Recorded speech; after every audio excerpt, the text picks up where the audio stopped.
Palm muting is a highly favored guitar technique that is adored and used by metal guitarists across the planet. The modern metal player has an especially fun time with this technique because it's the secret weapon to getting a massively heavy chug in your riffs. But one of the biggest mistakes I see players make is that when it comes time for them to shred through a fiery face melter, they ditch the palm muting completely. In this lesson, we'll talk about why you should not only reserve palm muting for low-end riffs, and how the technique can be used to make you sound like a pro when playing fast guitar solos. And if you're a rock or metal guitarist who likes lead guitar playing, you'll love my free Shred Smarter blueprint.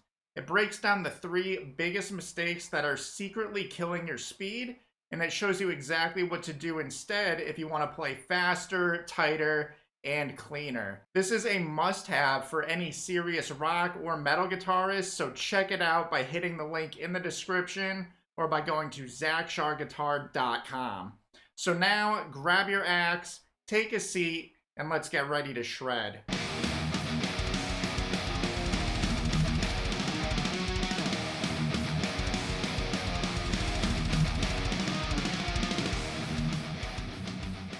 So why is it important for you to use palm muting, not only in your riffing, but in your guitar solos as well? Well, for one, when you're using this technique in your solos, it makes for cleaner lead playing. And what I mean by this is that you're not having other strings ringing out and interfering with the notes that you're really intending to play. Because when this happens, this sounds kind of amateurish and it sounds like you don't have solid technique under your belt. Palm muting is also an important technique to use when you're soloing because it can come in really handy when you're using other advanced techniques to amplify your shredding, like sweep picking, for example, because you may be in a situation where you're having one note that's being rung out or played by one of the fingers of your fretting hand, and you'll want to cut that sound out just as another one of your fingers is immediately lining up to play another note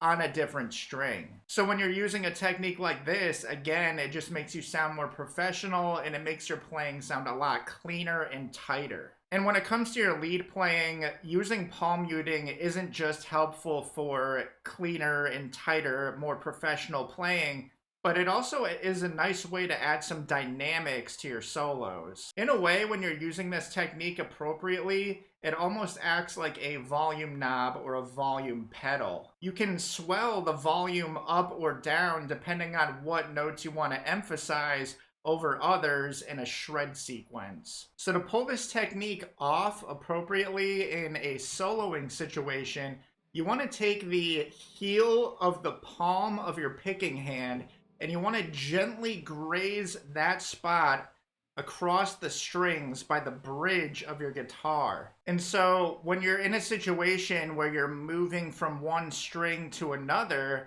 for example, a lick that goes across multiple strings, you can ensure that the previous string you just played does not ring out as long as you're muting appropriately with how I just described as you proceed to the next string. So I'm about to go through a little soloing sequence 2 times. The first time I play it, I'm not going to use the palm muting, and the second time, I'm going to add that technique just like how I just showed you. And notice for yourself the difference from one attempt to the next.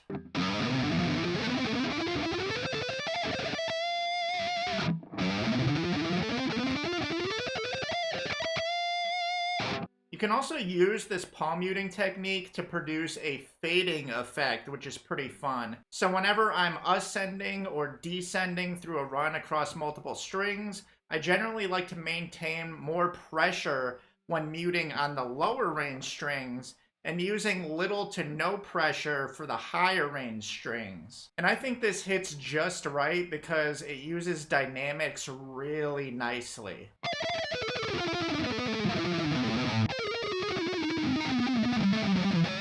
Some players are ahead of the game with the whole issue of string noise, and they use some sort of artificial means to mute their strings, and This can include some sort of specialized piece of gear like a fret wrap, which covers the strings by the headstock of your guitar, but some players may even use a sock and wrap it around that same point. And while this technique does what it's supposed to do, a lot of players miss out on the fundamentals and the nuances of muting that contribute to their entire approach to the guitar.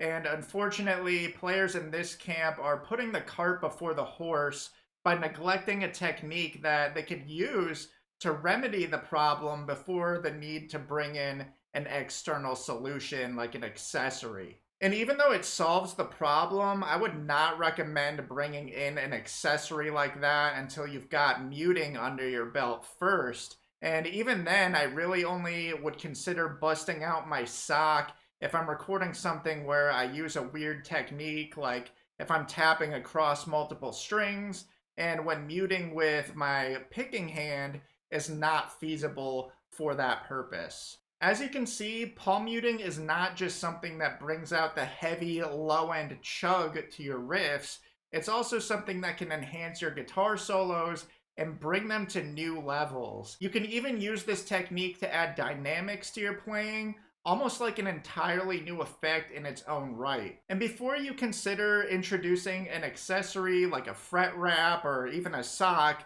make sure you're muting properly first.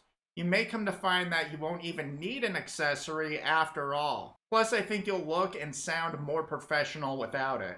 And hey, if speed and precision are things you're struggling with, don't leave without grabbing my free Shred Smarter blueprint if you have not done so already. It shows you the 3 biggest mistakes that are secretly killing your speed and exactly what to do instead if you want to shred faster and cleaner. The link for that's in the description, and you can also find it at zachsharguitar.com. Go ahead, check it out, it's totally free. Thank you so much for watching. I'm Zach with Zach Shar Guitar. Stick in, keep shredding, and God bless.